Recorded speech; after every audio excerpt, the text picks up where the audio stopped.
Hey guys, I just want to give you a quick update. Been busy all weekend doing Dune Buggy stuff.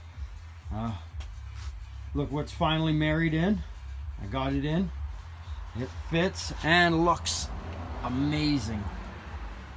As you can see, I got the coil all painted back there.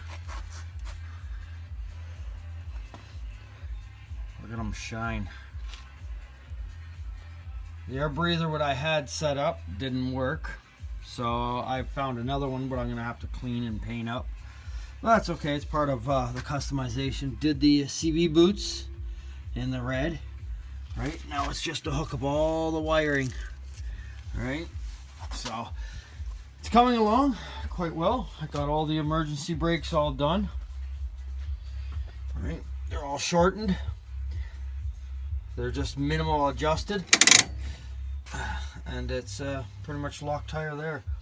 I had to make these tubes, that bracket last time, out into the back because they just had wire running down underneath here. Not good enough. So, yep, everything else, and I got the tires back on. They look good. Can't think of anything else what needs to be really done other than the small trippy stuff. But hopefully the next video will be of me getting that thing running. It looks good with that motor in it. With it running, it'll sound good. And I put a baffle in there. I don't know if you can see it way down in there, but there's a baffle. Just because it was really loud and snorty, so just dim it down a bit, make it sound better. Give it some back pressure. But other than that, that's kind of where I'm sitting. There's the new alternator, still looks great. And everything else sitting in there. I got the air filters on it now. Right, so that looks good.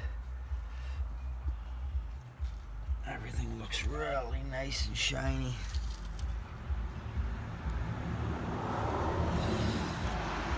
But anyways, so that's kind of what I've been up to all weekend, getting this thing ready and getting it in there. Had to play with the alternator setup on it. Had to go through 2 alternators, and well, I got it figured out, so now we're good. That's why the motor's in. All right, until next time, thanks a lot, and take care. Happy buggying.